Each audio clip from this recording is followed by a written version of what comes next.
Hi, I'm Dr. Jeffrey Thompson, Program Director at the Sunshine Coast Health Center. And if you didn't know, Sunshine Coast is a residential facility for those suffering from mental health and addiction issues. And since March 2020, when the World Health Organization declared the pandemic, we've been asking clients what their lives have been like under COVID-19.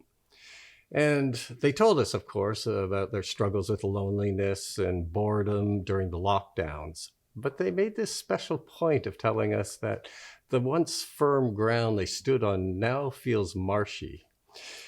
Things they thought they knew about, such as what the workplace was, or what school was, or what getting together for Christmas dinner with a family was all about, it no longer resonated with how they made sense of things. And this is what brought them into treatment.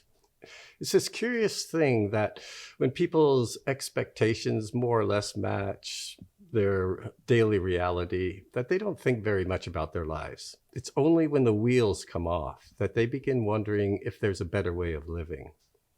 And perhaps this is why pandemics throughout history have always led to major social changes. When people begin thinking about the way they're living their life and if there's a better way. So I hope you enjoy the conference, and I hope you take away some new knowledge, perhaps some new techniques, some new strategies that will aid you in helping others find a new way of living. I'd like to introduce our next speaker, Dr. Stanton Peel. For 50 years, Dr. Peel has been at the cutting edge of addictions theory and treatment and drug policy. His seminal work is a 1975 book that you might know about, Love and Addiction, and that's with Archie Brodsky. And in 2021, he released his most recent book, which is the 15th book, and it's actually a memoir. It's called A Life of the Scientific Edge, My Quest to Change How We See Addiction. Dr. Peele is a pioneer, obviously, in this field, and he's so generous, sharing his ideas, sharing what he's learning with hundreds of articles and workshops and blog posts and podcasts. And he's here with you now. Please welcome Dr. Stanton Peel. Hello, everybody. My name's Stanton Peel, and I'm so happy to be here at the Western Canadian Conference on Trauma and Addictions. I'm going to talk to you today about harm reduction, the disease theory, and trauma. I might be telling you some things that are a little disorienting because I'm going to ask you to go to ground zero and to rethink addiction theory and treatment. I'm going to ask you to try and take on a whole new way of thinking. And I'm going to require you, in order to do that, to change some of your basic beliefs. And just think of me as a psychologist who challenges the conventional wisdom in the field. I'm going to, in doing this, kind of go back to ground zero. And I want to address 5 basic questions in the addiction field, starting with what I think is the most fundamental question. How are we doing? We have a whole professional cadre of addiction theorists and clinicians and treatment systems. And when I say we, I realize I'm speaking to a largely Canadian audience. I'm an American. I'm speaking to you here from Brooklyn, and I'll try and draw a comparison or distinction where it's relevant between the two countries. So after I talk about how we're doing, focusing basically on US data, I'm going to ask, what are we doing? What is it we're doing creating these outcomes? What is the impact of what we are doing? And then I'm going to jump to what should we be doing? And if you're following me along still then, how can we improve? Here's the very bottom line, just the most basic declaration that I can make. Drug use follows all the normal rules of human behavior. If something makes sense about human psychology and human behavior, it makes sense about human addiction. Addiction is an extension of ordinary behavior with which we are all familiar. And when I say with which we are all familiar, some of the people listening may consider that they've had addictions in the past or that they're in recovery, but that statement applies to every human being. And just the last and the most fundamental bottom line assumptions is this: addiction can't be solved without addressing individual lives in society. There is no special category called addiction treatment. Any treatment that works has to make sense in terms of the fundamental rules of human behavior. So let me address a somewhat discomforting picture called "How Are We Doing?" These are primarily US data. It's going to be a lot of information. You're going to have a list of my slides that you can go along with to recall all of this. In an environment dominated by the disease and trauma theory and treatment, with the US model, there, in the 2019 World Happiness Report, there's an annual international report. Chapter 7 is called Addiction and Unhappiness in America. The average life evaluation in the United States has declined during the last dozen years, from 2006 to 2018. This is the 2019 Happiness Report. All of this takes place before the pandemic. There has been a rapid rise of adolescent depression, suicidal ideation, and self-harm after 2010, and a marked decline in, they call it subjective well-being, we could call it contentment or happiness. This is the US, this is before the pandemic. The World Happiness Report refers to something called the global burden of disease, which is a World Health Organization organized assessment of 196 countries. And they base everything on something called DALYs, disability adjusted life years. And so they're measuring how much life is lost, both in terms of actual survival, but also in terms of incurring disabilities. The United States is the fourth from the bottom, or fourth most disability adjusted life years lost in mental disorders overall out of 160 countries. It's fifth in anxiety DALYs lost and 11th in depressive disorders. That's really something to reckon with. 196 countries includes an awful wide range of countries, small African, small Asian countries, Latin, Bolivia, I'm just throwing out names, Afghanistan, Poland, European countries. It's almost mind-boggling. How is the US so far down? And the Happiness Report addresses the question of why this is. They propose something, they're very much invested in digital media. And Jean Twenge is a researcher who's done that. Over the last decade, the amount of time adolescents spend on screen activities, especially digital media such as gaming, social media, texting, and time online, has steadily increased, accelerating after 2012. This is again before the pandemic. And I'm going to try and draw a better connection between why somebody would propose that. There's something about human contentment and the fact that we're not a part of dealing with other people that's affecting us in a fundamental way.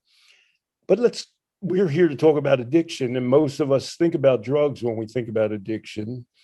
The global burden of disease, international study sponsored by WHO, found that of 196 countries, in terms of disability adjusted life years, the United States lost the most disability adjusted life years in the world for cocaine, second in amphetamines, and third in opioids.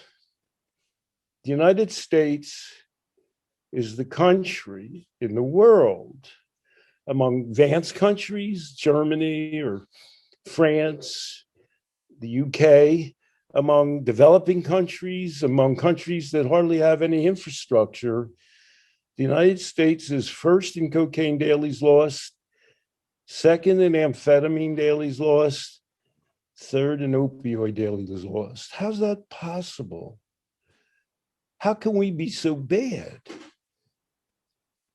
So, getting back to the happiness report, which I didn't write, this is a Columbia University professor. The United States is in the midst of epidemics of severe addictions, both of substances and behaviors. By the way, we'll talk a little bit more about suicide. Most of the people who died by their own hand had alcohol or some sort of drug in their blood. And so the bottom line then becomes, in the United States, and you'll hear it constantly, we need more treatment. When data are reviewed that point to the devastating outcomes we have here, the National Addiction Center reported that an estimated 21 million Americans have at least one addiction, yet only 10% receive treatment.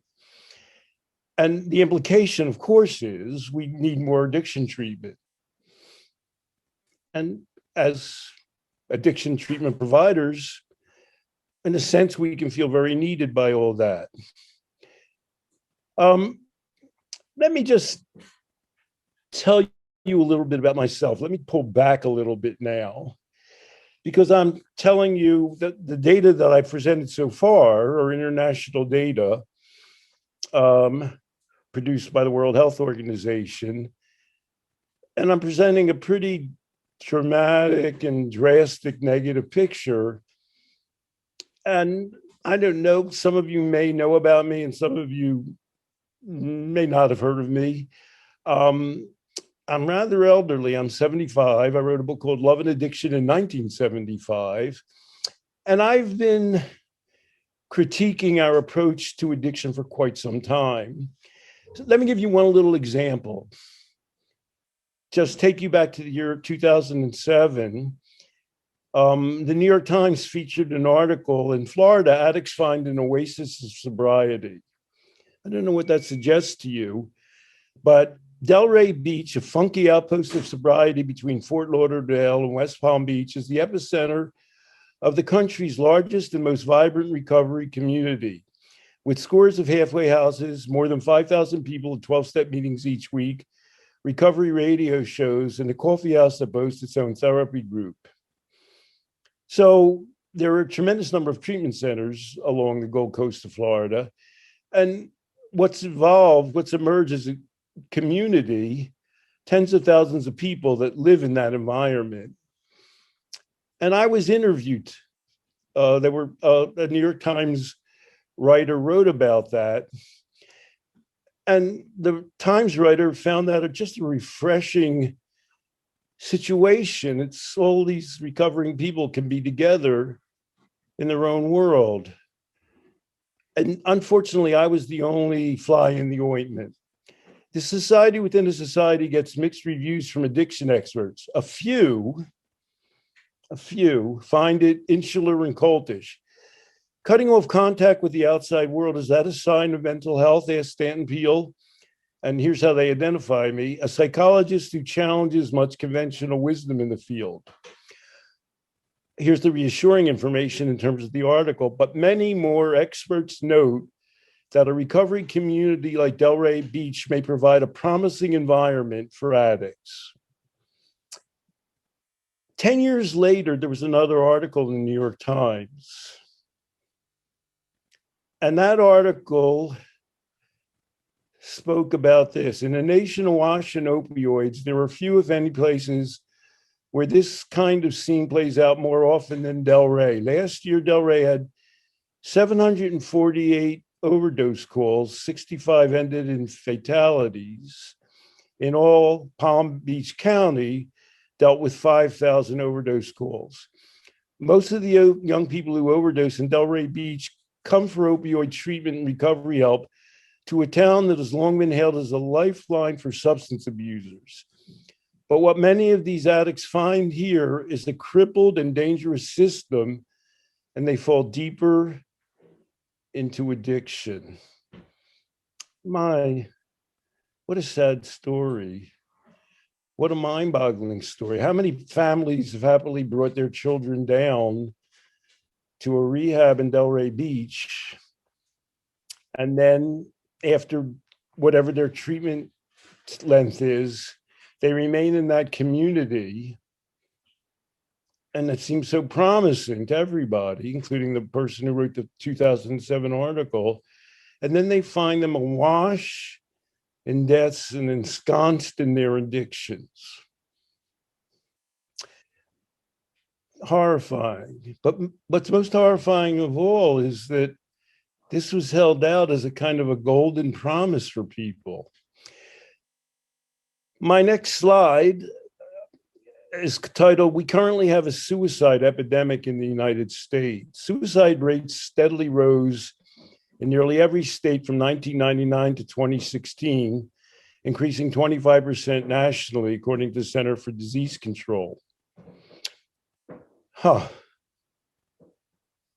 I have some bad news for you here, and I hope you're able to encompass it, because this bad news is speaking to what it is that we're trying to help the world and North America and here in the United States, we're trying to help people with.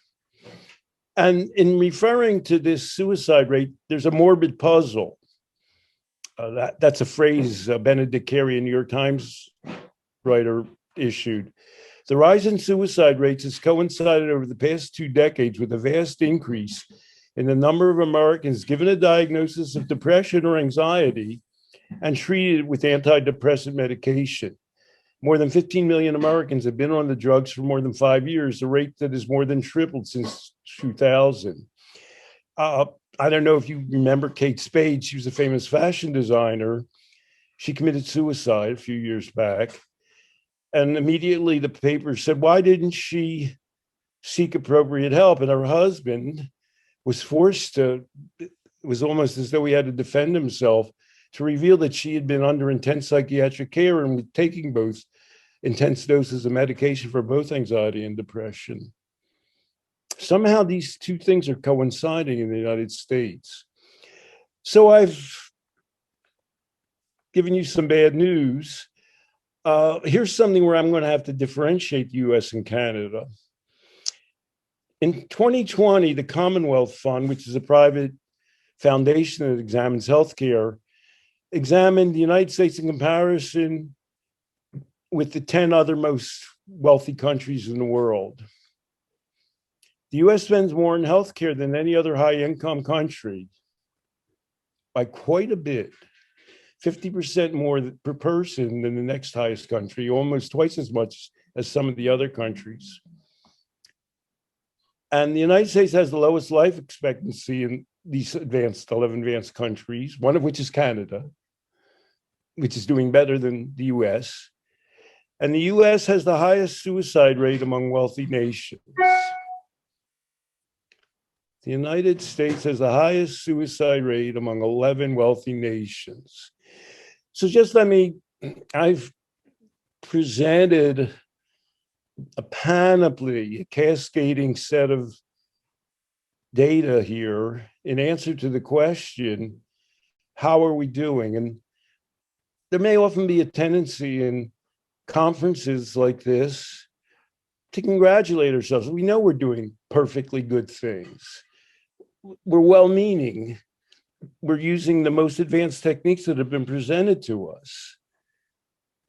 But these are fundamental and mainstream sources of information. And I'm going to just mention them again. The 2019 World Happiness Report says over the last decade, Americans' contentment has declined, particularly young people's. The 2017 Global Burden Report found that of 196 economically advanced and not advanced countries, the United States ranked #1 for cocaine, #2 for amphetamines, and #3 for opioids in quality life years lost to drugs. The United States ranks 4th in dailies lost to overall mental disorders. A 2020 Commonwealth Report Fund report found, compared with 10 other wealthy nations, the United States spent by far the most on healthcare, but Americans had the shortest lifespan and the highest suicide rate. All of these data are pre-pandemic data. So perhaps there are reasons not to be so self-congratulatory. Perhaps despite our best efforts and despite our feelings that we're helping the world, in the United States, we gladly spread our wisdom elsewhere, and that we're helping ourselves, the data that we have accumulated in the United States and around the world don't tell us that. So what is it exactly we are doing? Many people in the United States feel that we have the most advanced treatment system in the world. And these are the fundamental precepts in it. AA and the 12 steps are gargantuan here still. To some extent, they've been replaced by the chronic brain disease model, which is put forward by the National Institute on Drug Abuse. Lately, within the last several years, we very proudly advanced medication-assisted treatment, buprenorphine, Suboxone, methadone, and trauma treatment's very large here. Of course, in many ways, that was originated in Canada, but everybody's concerned about trauma-based theory. So that's what we're doing. I just want to take one cut down. What is trauma-informed treatment? And I want to ask these questions about, does it focus on the past? Is it coping skills oriented? I don't think it is. And I'll make clear why those are important ingredients for me. I just want to quote, Martin Seligman's a pretty famous psychologist. He did learned helplessness, and now he's turned towards happiness, psychology of contentment and happiness. I'm just going to read some quotes from him, slightly involved. Human emotions are less reactions to the present than guides to future behavior. Therapists are exploring new ways to treat depression now that they see it as primarily not due to past traumas and present stresses, but because of skewed visions of what lies ahead. While most people tend to be optimistic, those suffering from depression and anxiety have a bleak view of the future. And that, in fact, seems to be the chief cause of their problems, not their past traumas, nor their view of the present. While traumas do have a lasting impact, most people actually emerge stronger afterward, according to Martin Seligman. Others continue struggling because they overpredict failure and rejection. If we take a step back from, these are quotes from Martin Seligman, if you think about a child, raising a child, just to get down to the basics, you want them to look forward to life. You want them to feel that life is promising and holds positive outcomes for them. When we have a depression, anxiety, and suicide and drugs epidemics simultaneously, that's not what's happening for many Americans. I told you a little bit about myself. I undercut what people thought was the fabulous Delray Beach model. Back in 1985, I'm so darn old, I wrote what treatment for addiction can do and what it can't do, what treatment for addiction should do and what it shouldn't. So let me give you my version of what treatment should be doing. I disagree with the point of view that we need more treatment for addiction. We already have too much addiction treatment.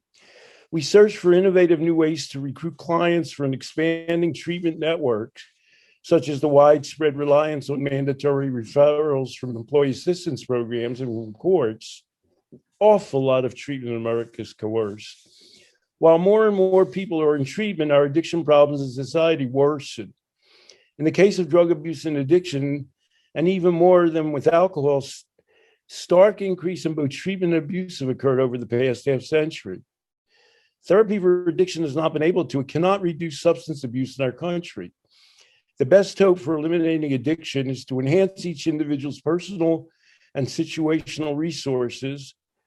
The single best means yet discovered for accomplishing this is for a person to mature, to develop a positive outlook, to develop their skills. So remember at the beginning of this talk, I said, I'm going to ask you to take an entirely different vision of the situation that we're confronting. I'm asking you to examine how we're doing as a system and what we're doing and what we should be doing. These are the fundamentals of my talk today, and I'm going to revisit them as we go along.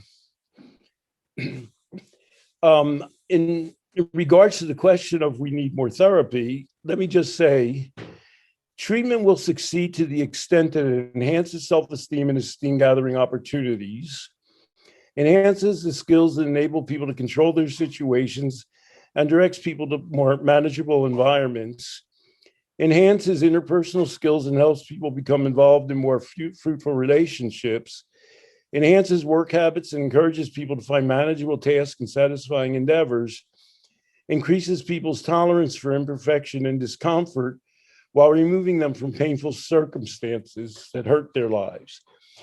I wrote that in 1985. If you went through that list and applied it to Delray Beach, were people being removed from painful situations? Were their work habits and work skills being enhanced? Is that what was going on in Delray Beach? Were they enhancing their interpersonal interactions with the world at large? Were they enhancing their self-esteem, their views of themselves?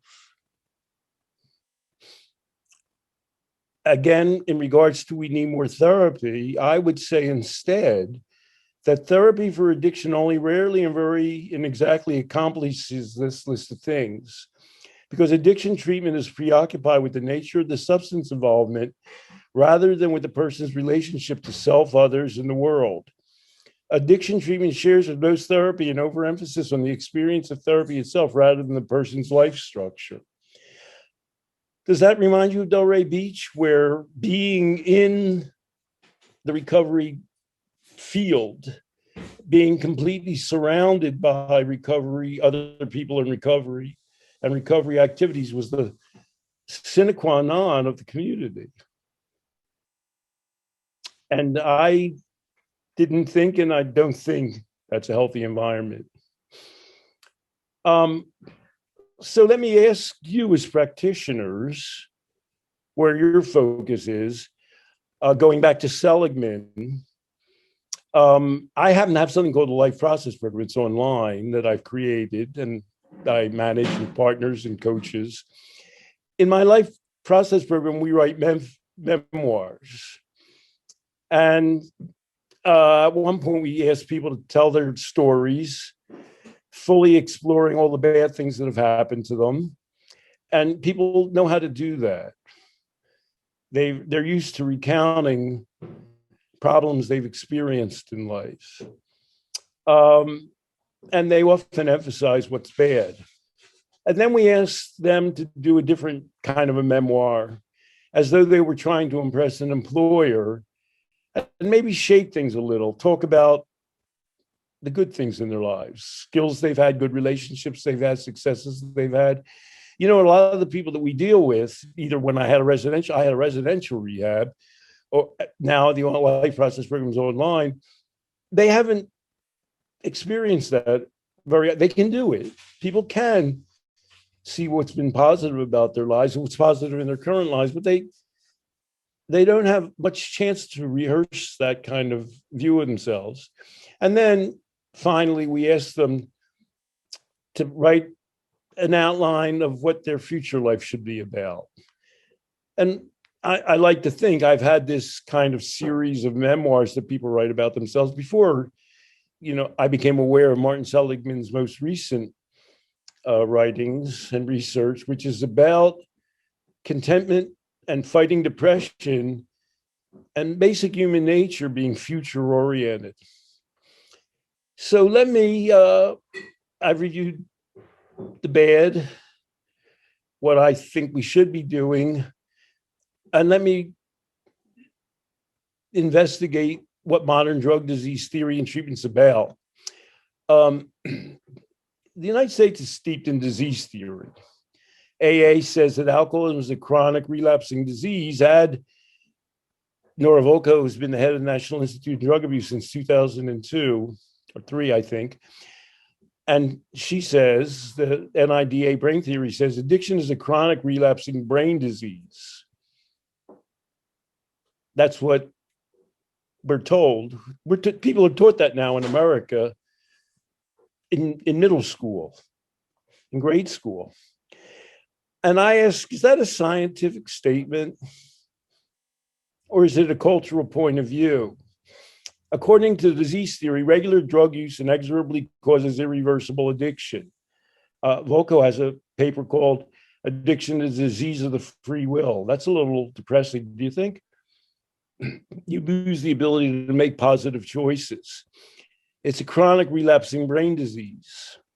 And so there's an audience out there. Does everyone in this room believe this? So, certainly, it's hard for me to say nearly everyone in the United States believes this, but it's certainly a large majority.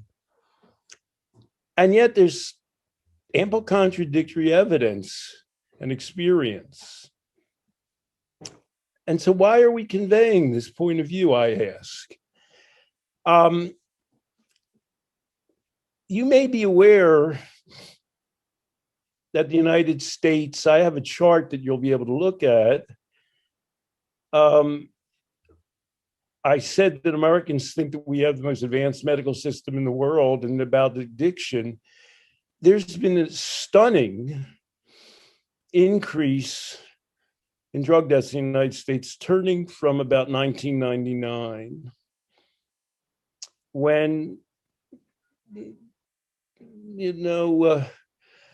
I don't know, and extending straight through to 2017, but also now in the pandemic. Let me jump to the worst news we can give. The Centers for Disease Control and Prevention have now estimated the total drug deaths in the United States from 2020 were 83,000. And in 2018, we had 67,000. So just in the last 2 years, that's a 16,000 deaths increase. Of course, much of 2020 was horrifyingly pervaded by the pandemic. My chart points out everybody knows that synthetic opioids have been a big source of death, but my chart shows that drug deaths have radically increased. They're now 400% more per annum than they were at the turn of the century. Four times, they've quadrupled per annum. But drug deaths have increased for heroin, for synthetic opiates, for cocaine, for methamphetamines, and also for benzodiazepines. Every drug that we can mention, drug deaths have increased radically in the last 20 years. There was a tick back in 2018, 5%. And people were saying hallelujah. But that's all been reversed. 2019 was a new record year prior to the pandemic. 2020 is another record year. And why did drug deaths increase so radically, especially in the period between 2013 and 2017? Everybody in America knows the correct answer to that, because the markets were flooded with painkillers. However, there was a radical decline in painkiller prescription between 2013 and 2017. And in fact, many pain doctors, analgesic doctors, bemoan the fact that they lost the ability to provide painkillers to people. But there was a radical drop in painkiller prescriptions, a drop of 25% during the steepest period of increase in drug deaths. Wonder why that is. So I have a table here 2017, there were 71,000 deaths. 2018, there was a tick back to 67,000 deaths. 2019, new record in deaths. 2020, 83,000 deaths, 16,000 more deaths than 2017, a 400% annual increase since 2000 in drug deaths. You know, Americans boast in the addiction field that we're doing so well. It seems almost psychotic that we should say that. Every indicator is negative, depressingly negative. And how are we responding to that? If there's been a rapid drop in prescribed opioids and if medication-assisted treatment, which has been radically increased nationwide, is so helpful, buprenorphine and Suboxone, why are drug deaths increasing so radically? Let me just make a detour into medication-assisted treatment. Naloxone, Narcan blocks and reverses the effects of opioids. That's not actually a treatment. It's an immediate application, a first aid application. So many states now allow local pharmacies to dispense naloxone. Teachers and cops all over the United States have naloxone. And that does work. People who suffer an opioid or depressant collapse, where their heart stops beating and they stop breathing, can have that reverse. So that works. But drug deaths are still increasing. I'm going to get to the level now of drug policy reform. I'm somebody whose name and work is associated with something called harm reduction. And in the United States, there's a giant debate now. Harm reduction is complained that backward people don't accept harm reduction, by which they mean there are people who say, well, you can't give Suboxone or methadone to people as a treatment because it violates the 12-step prescription for abstinence. But that period is over. Throughout the United States, people are provided with medications. If you, even in rural areas, there's Suboxone billboards all over the US. If you drive through the US now, you see people advertising. Suboxone is big pharmacy now. Suboxone is being distributed widely throughout the country.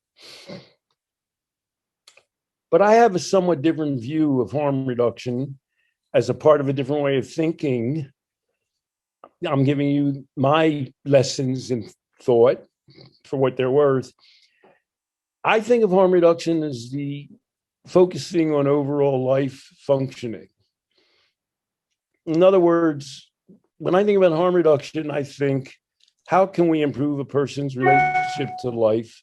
How will they do better?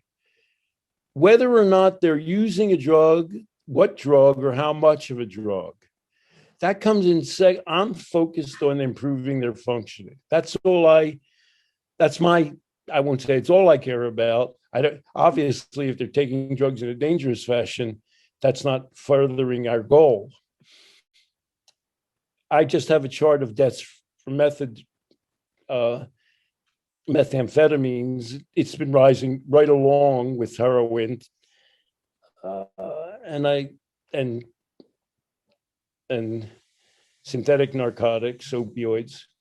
I just put that in there to let you know it's not drug-based, the American death rate. That's not where drugs are raising their ugly head, a specific type of drug. It's spread across individual drugs and even types of drugs. Cocaine, likewise. And my next chart shows a radical increase in cocaine deaths. Why are all of these things happening at the same time?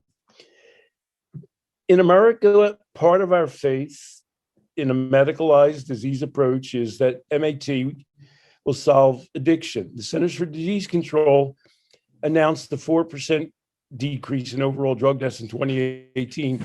But even in 2018, remember 2019 and 2020 saw record deaths.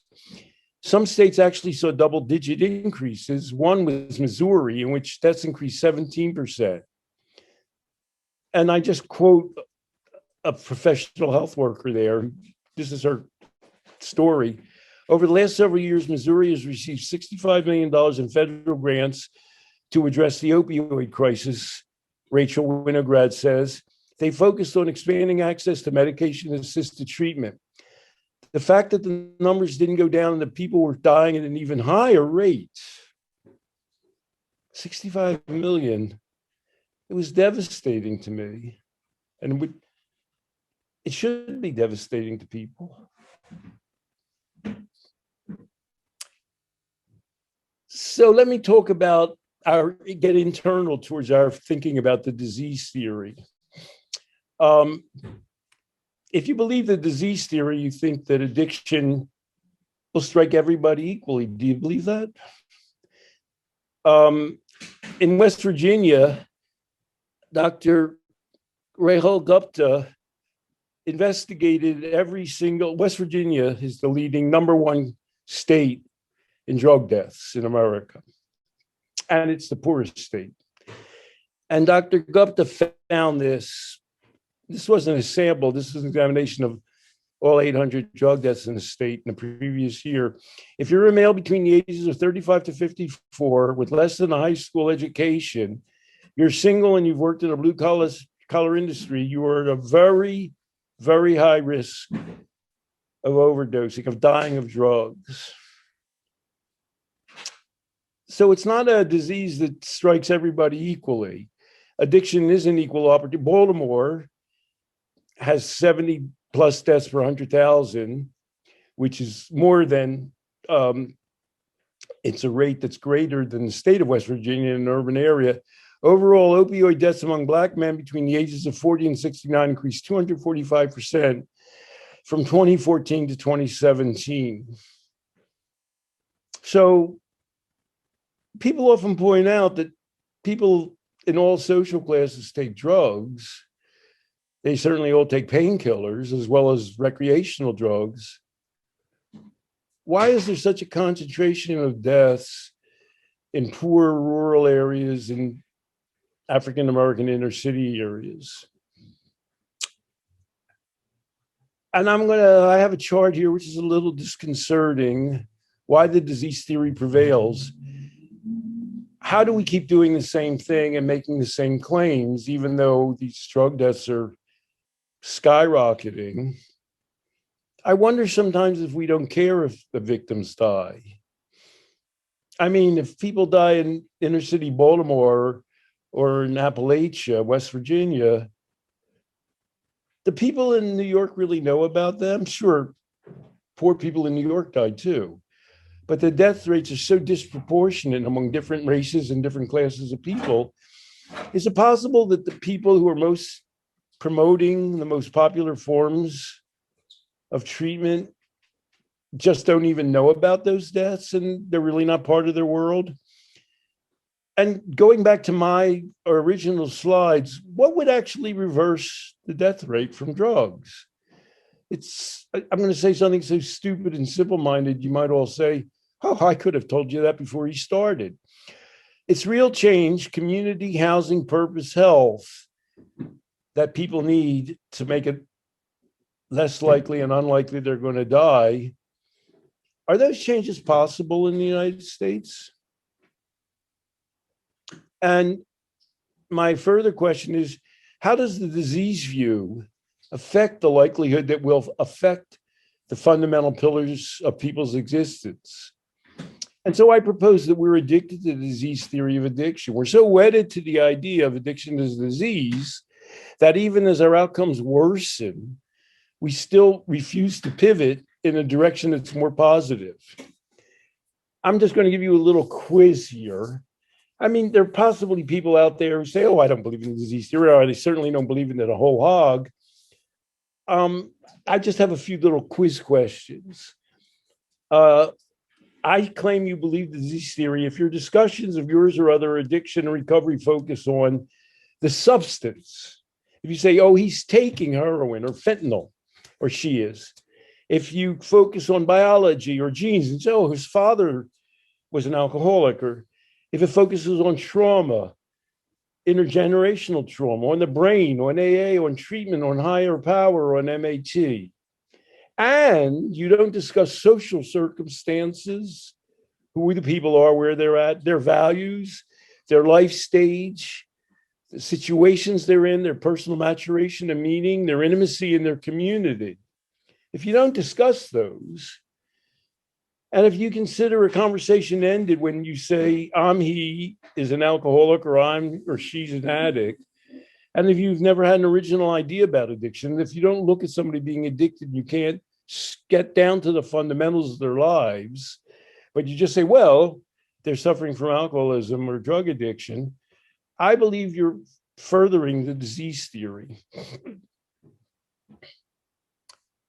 So I feel that in the last 20 or 30 years, that we've lost the connection to reality and the truth, that we're forcing more people into treatment, that the death toll, this can't be denied, is growing, but that the greatest loss is that we're selling people a loss of control of ourselves, of our, for want of a better term, loss of control of our souls.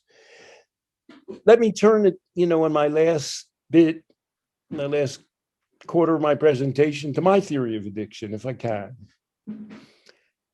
I call it Peele vision. Addiction is not limited to drugs. I was one of the originators of coming up with harm reduction, in the sense that I say people's lives can improve even when they don't achieve so-called sobriety. I say that focusing, I'm so old, we used to focus on endorphins, if you remember that, or genes, and expect them to cure addiction. That'll never happen. Never. It's not a matter of just waiting until we get to that point in time. It'll never happen. I have focused on natural recovery, the fact that the majority of people who are addicted cease to be addicted, and it's a much larger percentage of people who enter recovery are people who've never been in treatment.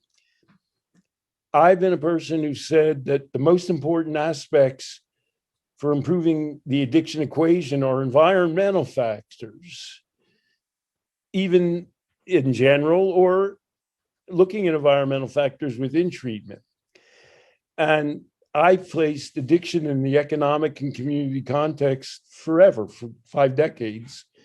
And now a lot of people, they're talking about deaths of despair. When we talk about West Virginia or inner city Baltimore, the phrase deaths of despair has become big.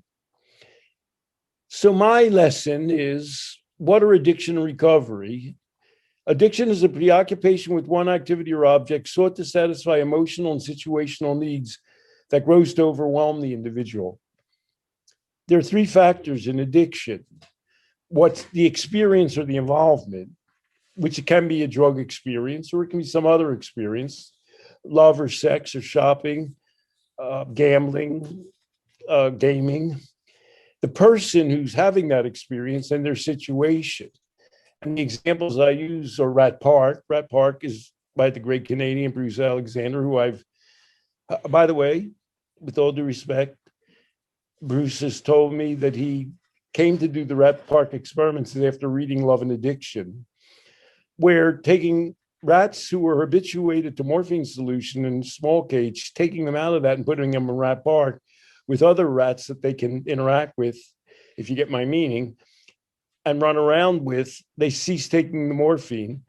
We saw that happen in Vietnam, where soldiers addicted to heroin in Asia ceased upon coming home. And now I have the cycle defining the addiction experience. A person seeks an experience because it diminishes their awareness of their surroundings and their negative feelings. It provides immediate, predictable, and all-encompassing sensations to replace those negative feelings. It offers a full sense of control and personal value. Okay, I'm all right. I'm controlling my life. But unfortunately, it reduces the healthy options. It's when you seek a solution in life that appreciates your actual existence and your ability to deal with others, to cope, to succeed. And it worsens and creates negative feelings about yourself. By the way, in the United States, we've just had a circumstance where somebody's accused of killing 8 employees at a massage parlor. The latest information is that he was very religious. So the suggestion, he's claimed he had a sex addiction. He was pursuing sex in these places. And after having that experience, which he needed to feel okay about himself, that he was valued perhaps, that became a focus on his life. But he felt completely depraved and guilty. He came from a Southern Baptist background. And he's so immersed in his addiction that the solution he came up with, and you can't say that all addicts are murderers, that's the farthest thing from the truth. His solution, his drug policy solution, so to speak, was to eliminate the source of his problem. The source of his problem being the women he got massages from. It's ridiculous, bizarre, but a tragedy of such proportions we can barely comprehend it. But it makes sense if you think about addiction. I talked about Jean Twenge saying she traces the growth in unhappiness among young people to media, electronic media addiction. By my criteria, let me repeat them, the 5 criteria I have. Does that experience absorb consciousness and feelings? Does it create immediate satisfaction? Does it give people an artificial sense of control and self-esteem? But does it actually depreciate their life options? And does it worsen their sense of self? So, by the way, the United States document, which is called the Diagnostic and Statistical Manual of Mental Disorders, declared that gaming and sex were not addictions, but the ICD, International Classification of Diseases, ICD-11, declared that gaming and sex were addictions. So it seems to be a toss-up by them. My argument, if you follow Peele logic, is you can't call this or that an addiction. All you can do is trace the way something impacts a person's life, how they use that thing, how it impacts their overall existence. And you can't say heroin is addictive. You can't say alcohol is addictive. You can't say gaming is addictive. Obviously, you can't say sex and love are addictive. You can only say that some people form addictive relationships to these things. The Substance Abuse and Mental Health Services in America administration has redefined recovery. Recovery is a process of change whereby individuals work to improve their own health and wellness and to live a meaningful life in a community of their choice while striving to achieve their full potential. SAMHSA is a government agency. They've had this redefinition of recovery for over 10 years now. It sounds somewhat in line with what I've been saying. So, as out there on a limb as I am, as the New York Times reporter found me to be, in some ways I seem to be coming in line with some major reorientations. SAMHSA recovery has 4 pillars of recovery: health, overcoming or managing one's diseases, as well as living a physically and emotionally healthy life; home, a stable and safe place to live that supports recovery; purpose, meaningful daily activities, job, school, volunteerism, family caretaking, or creative endeavors; community, relationships and social networks that provide support, friendship, love, and hope, other than, I should add, those based on your being an addict. So these are, I told you at the very beginning that the fundamental things that are going to affect people's lives and affect their addictions are fundamental ways of living, of being a person, of living in the world. I just want to mention Nora Volkow, the head of the National Institute on Drug Abuse. She's the one who says addiction is a disease of the free will. With other members of the NIDA, this is a blog she wrote in 2019, December. We toured Prevention Point, a private nonprofit organization providing harm reduction services in Philadelphia. Philadelphia's rate of overdose deaths skyrocketed this past decade, tripling the city's number of homicide deaths and greatly exceeding the peak number of deaths from AIDS. I'm put this in bold. Whenever I ask people on the front lines of America's drug crisis what more we can do to support and help their work, they remind me how essential it is to address the basic needs of individuals with addiction, such as stable and safe housing, food, basic medical care, and an opportunity for employment. I told you at the very beginning that we're going to descend to the most commonsensical level of things. And now that inventor, one of the premier presenters of disease theory, has just announced that when she goes to the worst areas, which is an inner city area, that they're asking for fundamental life assets for dealing with the world. By the way, I'm on the board of a group called Above and Beyond, which is a Chicago-based recovery community, which works on the 4 pillars principles. They're taking on in an area, it's harm reduction, because that's a group of people with tremendous levels of homelessness, alienation for families, lack of employment. And we practice the 4 pillars approach. I just want to point out another claim from Nora Volkow. Some critics point out correctly the significant percentage of people who do develop addictions eventually recover without medical treatment.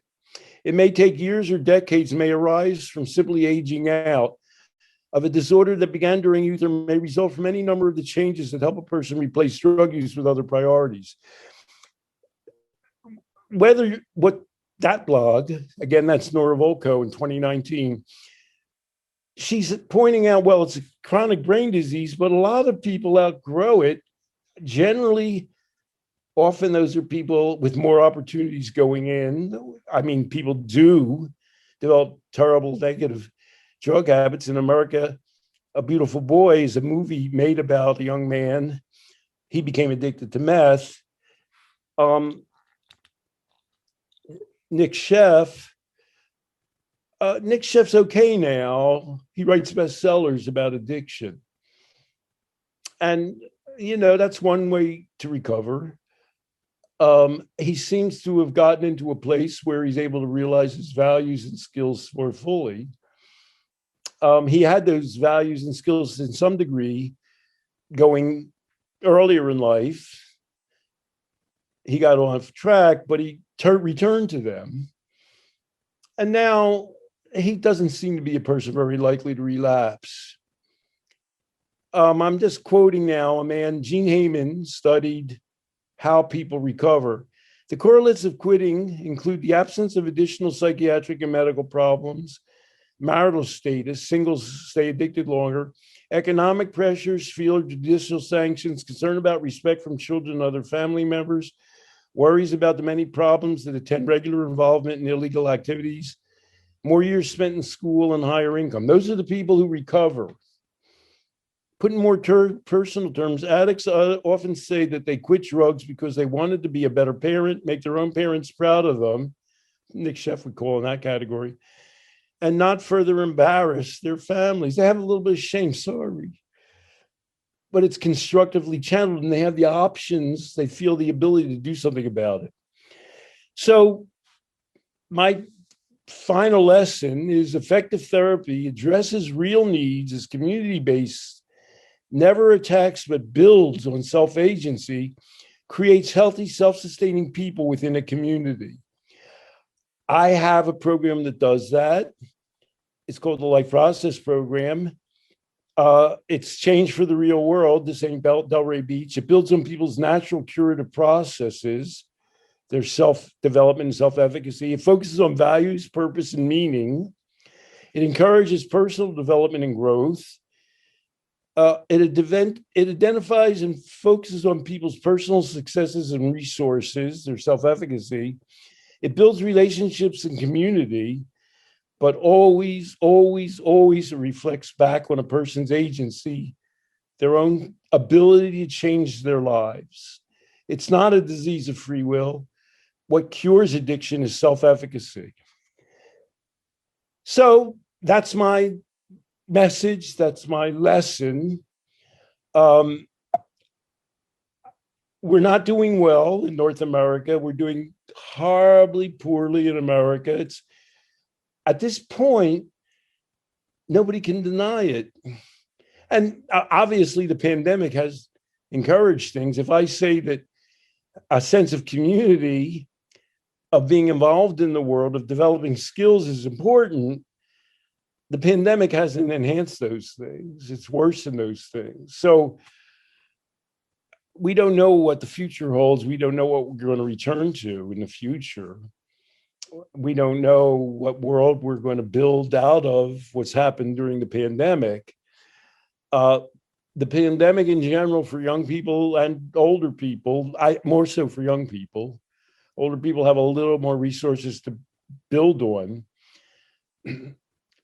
It's had a bad impact, and it'll have a continuing bad impact. And we're going to have to go back, as I said, to ground zero and say, what kind of a world are we going to recreate in the aftermath of the pandemic?